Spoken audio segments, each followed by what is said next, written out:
This is a story about an unprecedented situation that placed one woman between virtue and damnation, between the glittering promises of this world and the quiet whisper of her soul. If you're struggling with money right now, if prosperity seems like a distant dream, what you're about to hear will challenge everything you think you know about wealth. Because sometimes, you see, the poorest decision makes you the richest person. Sometimes what looks like devastating loss becomes the greatest gain. These aren't just pretty words. They're ancient truths that the world has spent centuries trying to bury under mountains of gold and silver. Alara stood in a corner office on the 47th floor, looking down at a city that glittered like scattered diamonds across black velvet. Behind her, Marcus Castellane sat at a desk carved from Brazilian rosewood, worth more than most people earned in a year. He was offering her everything. Everything. And in this moment, with her bank account showing $317 and her mother's medical bills stacking up like accusatory monuments to her failures, everything sounded like salvation itself. In a world that worships gold, she was about to discover her wealth in emptiness. Her refusal to bow would buy her a throne invisible to mortal eyes.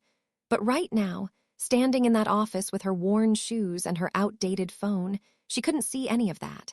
She could only see the precipice. $2 million, Marcus said again, his voice smooth as aged whiskey. Annually, plus stock options, plus a penthouse in Manhattan. All you have to do is put your name on our campaign. Tell people that Castellane Industries cares about communities, that we're invested in sustainable futures. He smiled, and it was the smile of a man who had never heard the word no and meant it. You're respected, Alara. You're credible. Your endorsement would be worth 10 times what I'm offering you. What he didn't say, what hung in the air like smoke from a forbidden altar, was that Castellane Industries had spent the last decade poisoning water supplies in developing nations, exploiting child labor, and bribing officials to look the other way while they stripped the earth bare. Alara knew this. Everyone knew this. But knowing and proving were different countries, separated by oceans of legal teams and political influence. She thought of Judas in that moment, 30 pieces of silver for the life of innocence itself. He'd taken the money, and the money had burned a hole straight through to his soul. They found him hanging from a tree, the silver scattered at his feet, buying nothing but damnation. History remembered him not as a wealthy man, but as the blueprint of betrayal. I need to think about it, she heard herself say, though thinking was the last thing happening in her mind. Her thoughts were a hurricane. Marcus's smile didn't waver. Of course, but Alara understands something. He stood, buttoning his jacket in a gesture that somehow felt like a threat. This offer expires in 72 hours. After that, we'll find someone else. Someone who understands that idealism is a luxury the poor can't afford. He extended his hand. In this world, you're either at the table or on the menu. Choose wisely. His handshake was firm, confident, the grip of a man who owned things. People. Futures. Alara left that office feeling like she'd been marked somehow, branded with an invisible seal that declared her for sale, pending agreement on price. The elevator descended, and with each floor, she felt herself sinking deeper into a kind of quicksand. By the time she reached the lobby, she could barely breathe. Her phone buzzed, a text from the hospital. Her mother's condition was deteriorating. They were recommending a specialist in Boston. Cost $40,000. Insurance wouldn't cover it. $40,000. A rounding error on Marcus's offer. A life or death decimal point. She sat in her 12-year-old Honda, hands shaking on the steering wheel, and something inside her began to crack. Not break, not yet, but crack, like ice on a warming lake. On the passenger seat, her grandmother's Bible lay where it always did, leather worn soft from decades of desperate hands seeking wisdom. She picked it up without thinking, and it fell open to Matthew, chapter 4. The devil took him to a very high mountain and showed him all the kingdoms of the world and their glory. All this I will give you, he said, if you will bow down and worship me. Alara's breath caught. She'd read this passage 100 times, but today the words seemed to leap off the page and wrap around her throat. Jesus, standing on a mountain, being offered everything. All the kingdoms, all the glory, all the power. Just bow down. Just compromise once. Just blur the line between light and darkness until they're the same shade of gray. And he'd said no. He'd said no when he had nothing. No home, no wealth, no political influence.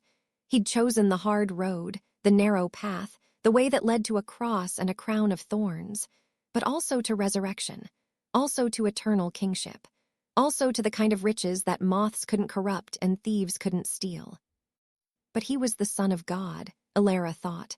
I'm just a woman who can't pay her bills.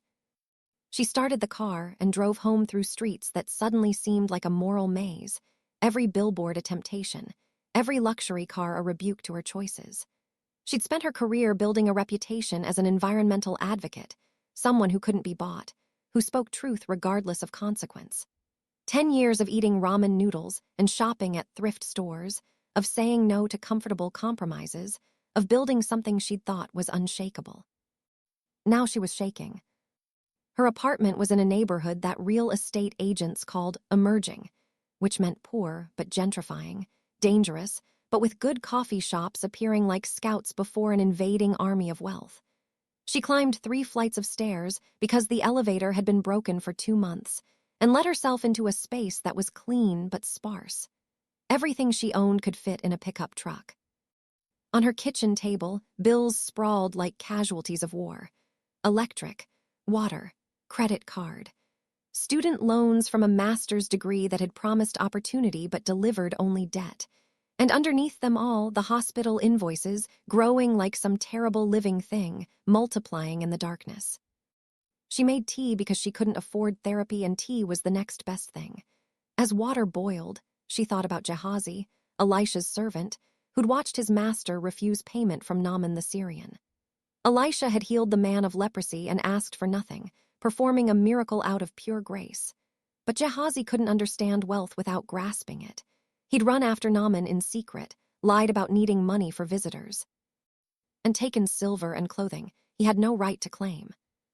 The leprosy that had left Naaman fell on Gehazi instead, white as snow, marking him forever as a man who'd sold his integrity for temporary gain.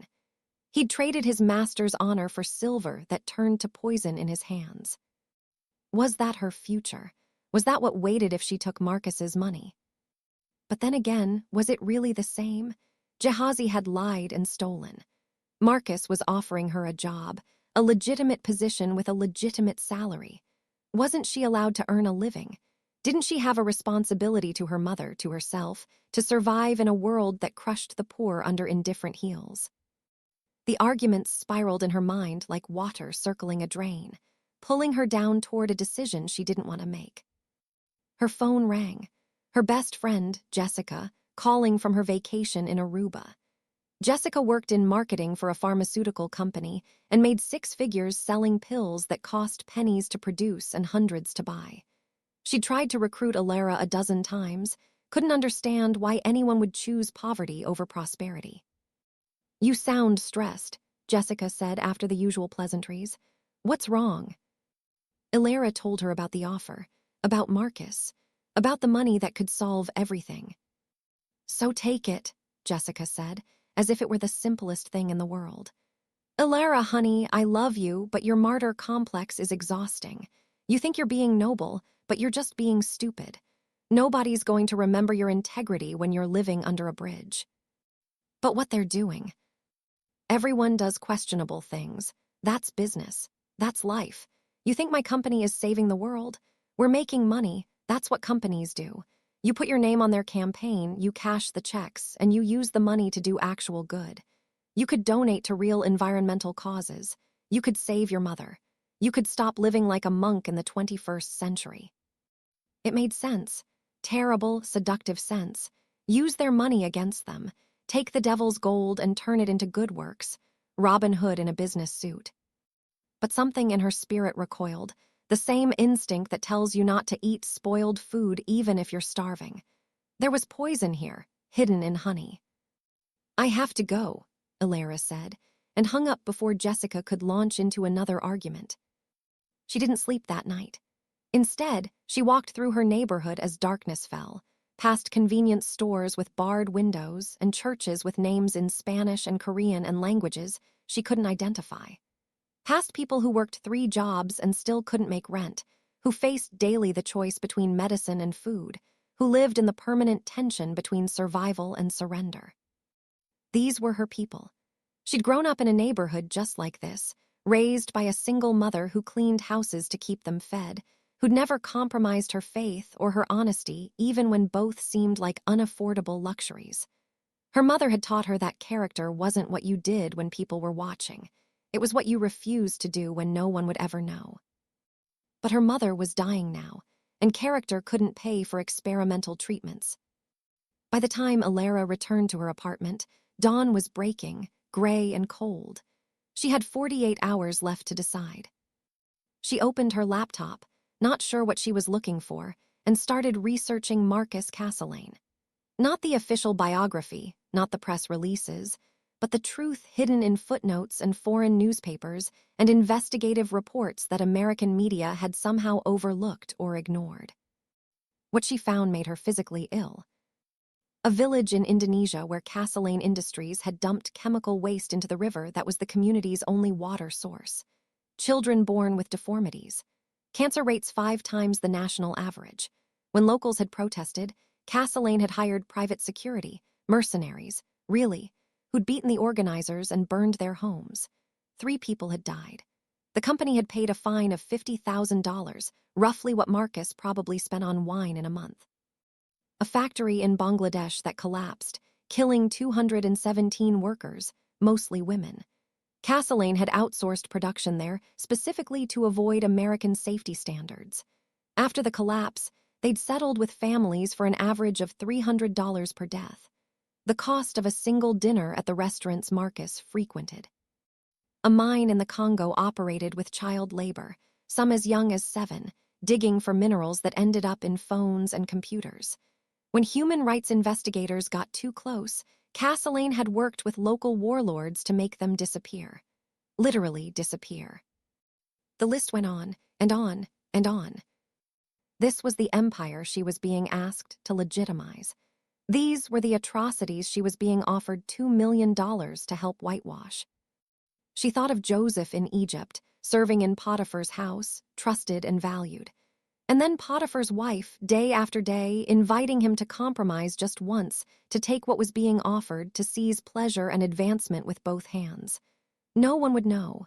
No one would care. Just once. Joseph had run from that house so fast he'd left his cloak behind, choosing unemployment and eventually prison over a moment's compromise.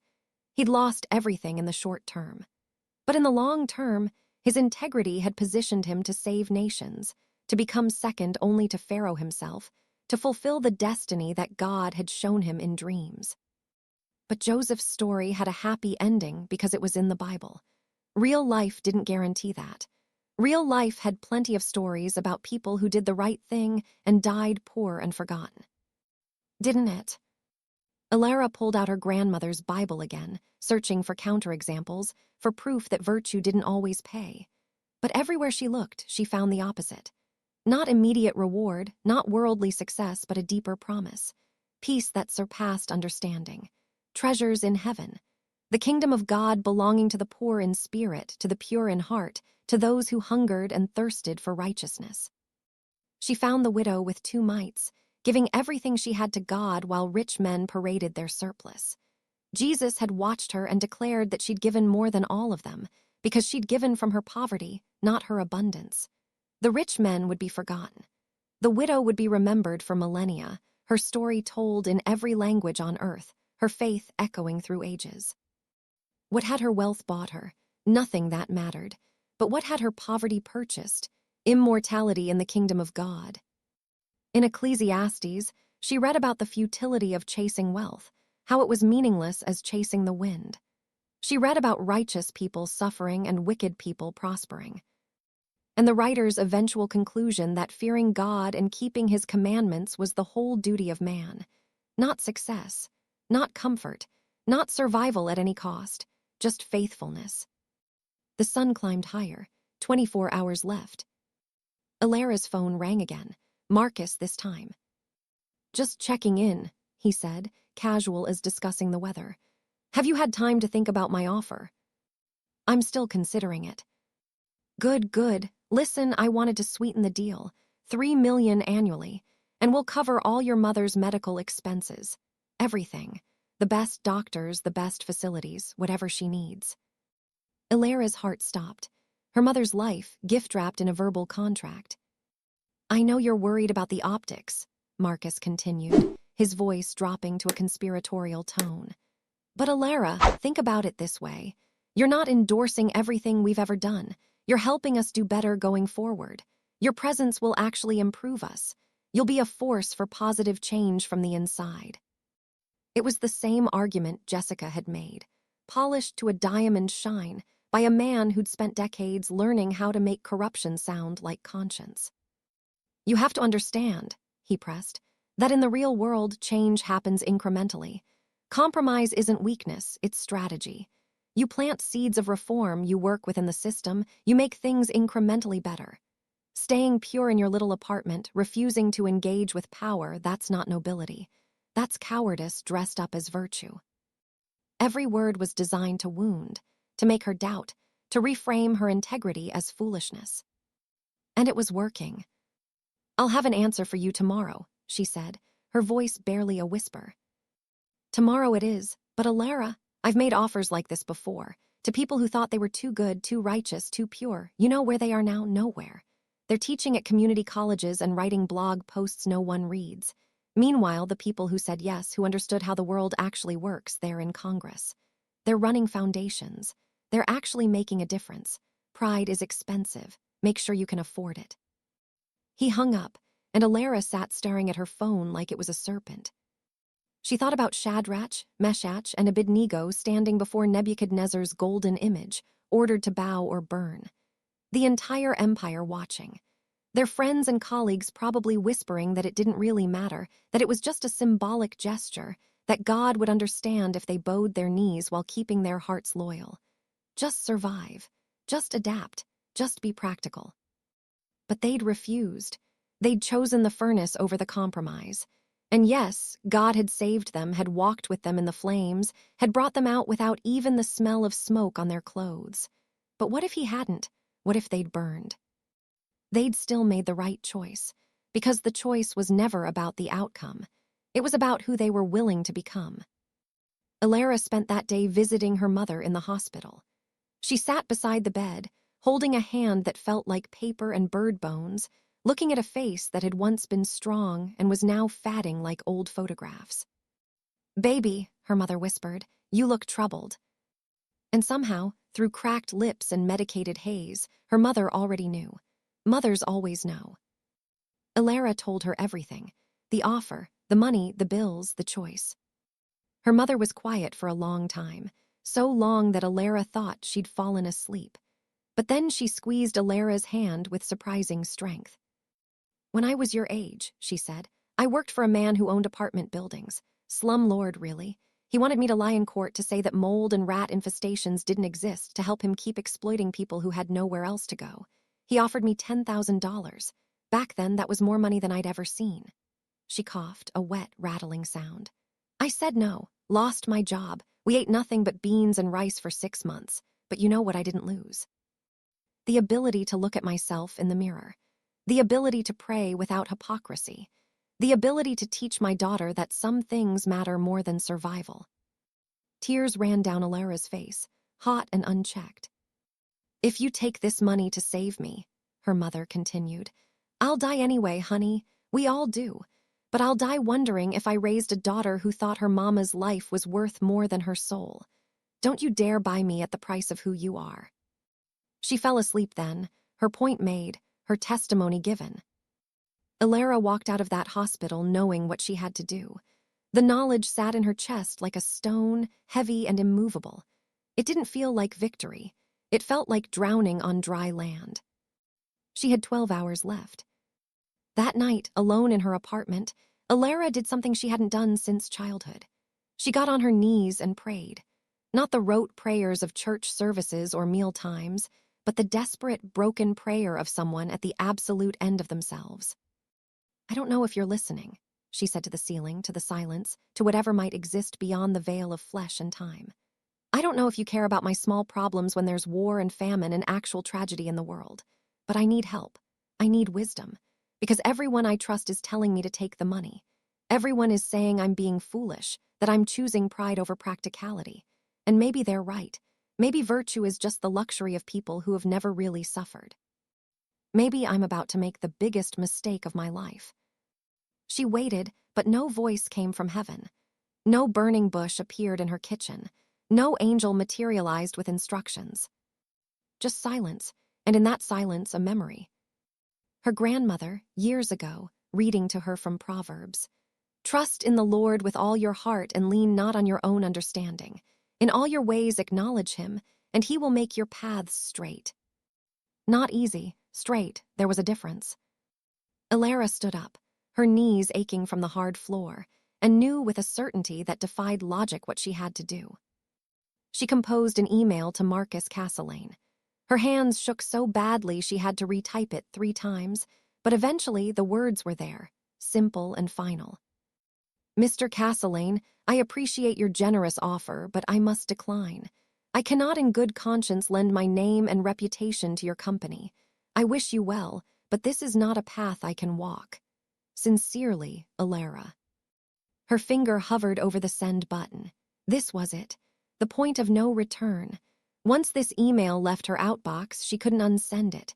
She'd be choosing poverty over wealth, struggle over comfort, principle over pragmatism. She thought about Judas one more time, about how his story could have been different. What if he'd refused the silver? What if he'd stood with Jesus in the garden instead of betraying him with a kiss? He would have faced the same persecution, the same danger, the same uncertainty as the other disciples. But he would have kept his soul. He would have been there on resurrection morning. He would have received the Holy Spirit at Pentecost. He would have had his own book in the Bible, his own legacy of faithfulness. Instead, he had 30 pieces of silver and a rope. Alara hit send. The email whooshed away into cyberspace, and with it went $2 million, her mother's medical care, her financial security, everything that the world said mattered. And in its place came nothing. No immediate reward, no sudden windfall, no miraculous healing, just the bare walls of her apartment and the bills on her table and the uncertainty of tomorrow. But also something else, something she hadn't felt in weeks, peace. It settled over her like warm water, inexplicable and undeniable. She'd done the right thing. Whatever came next, however high the cost, she'd chosen integrity over compromise, and that choice had restored something in her that money could never buy. She slept that night for the first time in days, deep and dreamless. Morning came with hammering on her door. Alara stumbled out of bed, confused and disoriented, and opened it to find a man in an expensive suit holding a briefcase. "Alara Rodriguez?" he asked. "Yes. I'm David Chen, attorney with Morrison and Associates. I represent Sarah Mitchell." The name meant nothing to Alara. "I'm sorry, who?" Sarah Mitchell was a whistleblower at Castlane Industries. She tried to expose their environmental violations 3 years ago. The company destroyed her career, blacklisted her from the industry, and buried her under legal fees. She took her own life 6 months ago. His expression was grim. But before she died, she compiled extensive documentation of Castlane's crimes. Everything.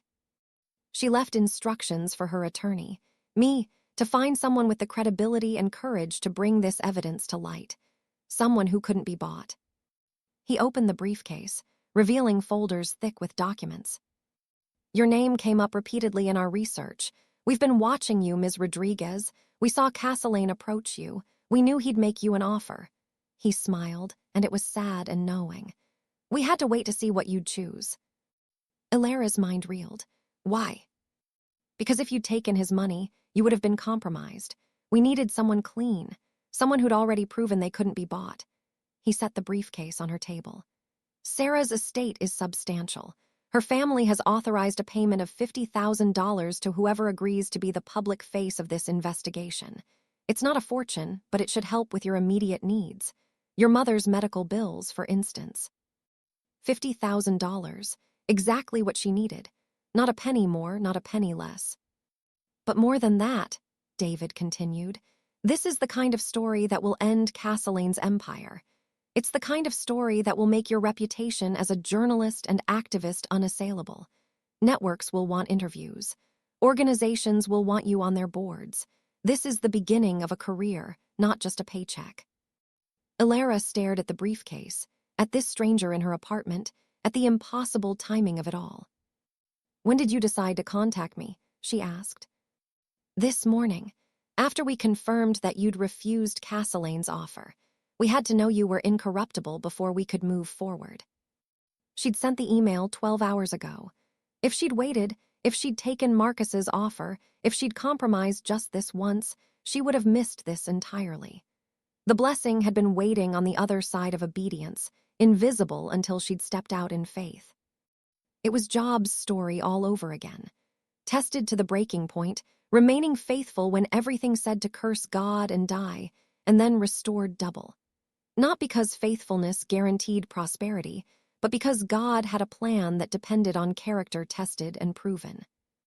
Over the following weeks, the story exploded. Ilara became the face of the biggest corporate scandal in a decade. Castellane Industries collapsed under the weight of revelations about environmental destruction, human rights abuses, and systemic corruption. Marcus Castellane himself faced criminal charges and would eventually die in prison, his billions unable to buy him freedom or peace. But the story that emerged wasn't really about him. It was about Sarah Mitchell, the whistleblower who'd sacrificed everything for truth. And it was about Ilara, the woman who'd been tested and found faithful. The interviews came, just as David had predicted. So did the job offers. Not from corporations trying to buy her silence, but from nonprofits and advocacy groups who wanted someone with proven integrity. She chose carefully, accepting positions that aligned with her values, building a career on the foundation of that one crucial decision. Her mother's medical bills got paid. Not through Marcus's blood money, but through honest work and Sarah's legacy, and strangely, through a fundraising campaign that went viral when people heard Ilara's story. Thousands of people, most of them strangers, donated $5 or $10 or $20 because they were inspired by a woman who'd chosen principles over profit. Small, faithful acts, the widow's mite, multiplied across the internet, becoming enough. Her mother lived another 3 years, long enough to see her daughter become a voice for the voiceless, long enough to know that the values she'd taught had taken root and borne fruit. She died peacefully, holding Ilara's hand, whispering that she was proud. But the real transformation happened inside Ilara herself. She discovered what the ancient texts had been trying to tell her all along. That wealth isn't measured in bank accounts, but in the peace that comes from living with integrity. That honor might cost everything in worldly terms, but buys a kind of richness that transcends economics. That choosing the narrow path, the difficult road, the way that costs you everything you think you want, often leads to blessings you never knew to ask for. She thought often of those 72 hours when she'd stood at the crossroads between virtue and damnation. She thought about how close she'd come to choosing wrong, seduced by rational arguments and desperate circumstances, and the siren song of survival at any price. And she thought about all the people who'd faced similar choices and chosen differently. Not just biblical figures like Judas or Gehazi, but modern examples that she now researched and wrote about. Politicians who'd accepted bribes and spent their later years in disgrace. Business leaders who'd cut corners and watched their empires crumble into scandal. Athletes who'd cheated for glory and lost everything when the truth emerged. The pattern was always the same. The compromise seemed small at first. The justifications seemed reasonable. The consequences seemed unlikely. And then, slowly or suddenly, the bill came due. Because integrity isn't divisible. You can't be partly honest or selectively principled. You're either building on rock or building on sand, and when the storms come, and they always come, only one foundation holds. Years later, Ilara would speak at universities and conferences, telling her story. She'd watch young people lean forward in their seats, hungry for permission to be idealistic in a cynical world. She'd see the moment when the truth landed in their hearts, that doing right doesn't always lead to immediate reward, but doing wrong always, eventually, leads to destruction. You'll be tested, she would tell them. Someone will offer you money to compromise your values. A boss will ask you to lie. A system will pressure you to conform, and you'll have 1,000 rational reasons why this one time, it's different. Why the rules don't apply. Why survival trumps principle. She'd pause, remembering that moment in her apartment when she'd hovered over the send button. And in that moment, you have to know who you are. Not who you wish you were or who you're trying to become, but who you actually are when everything is stripped away. Because your character isn't built in the easy times. It's revealed in the impossible ones. She'd tell them about Shadrach, Meshach, and Abednego choosing the furnace. About Joseph running from Potiphar's wife. About Jesus turning down kingdoms in the desert. Not because they were promised immediate deliverance, but because they knew that some things matter more than survival. The world will tell you that integrity is a luxury, she'd say. That in the real world, everybody compromises.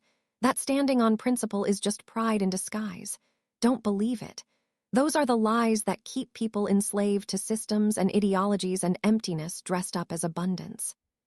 She'd look out at faces that were young and old, rich and poor, from every background imaginable, and see the same hunger. The same desperate hope that maybe, just maybe, there was still a way to live that didn't require selling your soul in installments. True prosperity, she'd conclude, isn't about what you accumulate. It's about what you refuse to trade. It's about holding on to your peace when the world offers you chaos wrapped in gold foil. It's about understanding that your honor, your integrity, your clear conscience before God and yourself, these are currencies that the wealthy can't afford and the poor can't live without. And she'd watch as people stood a little straighter, breathed a little deeper, carried themselves out of the room with a weight lifted and a resolve strengthened. Because the truth is contagious. The truth that you don't have to compromise, that there's still power in being incorruptible, that the narrow path, however difficult, leads to a destination worth reaching. Alara never became wealthy in the conventional sense. She lived comfortably but not extravagantly, always conscious of the people still struggling in neighborhoods like the one where she'd grown up. She donated generously, invested in causes she believed in, and slept soundly at night knowing that every dollar she possessed had been earned honestly. But more than that, she'd bought something that Marcus Castellane, with all his billions, had never owned. She'd bought the ability to look in the mirror without flinching, the freedom to speak truth without calculation, the peace that comes from knowing you've been tested at the highest stakes and didn't break. In the end, that was the real story. Not about the empire that fell or the scandal that rocked the corporate world, but about one woman who stood at a crossroads and chose the harder path, who discovered that sometimes poverty is the richest treasure when it preserves your soul. That honor might cost everything, but buys nothing the world can offer, and everything that truly matters. She remembered her mother's words from that hospital bed. "Don't you dare buy me at the price of who you are." And she understood now what that meant. That love sometimes demands we refuse rescue if rescue requires damnation. That true care for others starts with refusing to become someone they wouldn't recognize, someone who traded character for comfort and called it wisdom. The paradoxes that once confused her became the pillars of her understanding. In a world that worships gold, she'd found her wealth in the emptiness of refusing it. Her refusal to bow had bought her a throne invisible to mortal eyes, but more real than any earthly power. The poorest decision, turning down millions, had made her the richest person she knew. Not because money appeared from nowhere, not because virtue came with a guaranteed payday, but because she'd learned what the ancient teachers had tried to tell us all along, that a person's life doesn't consist in the abundance of possessions, but in the abundance of peace. That righteousness is its own reward, and that reward is worth more than all the kingdoms of this world. Follow for more stories that can change your life. Leave your comment, and you're like to help other people also get out of this situation.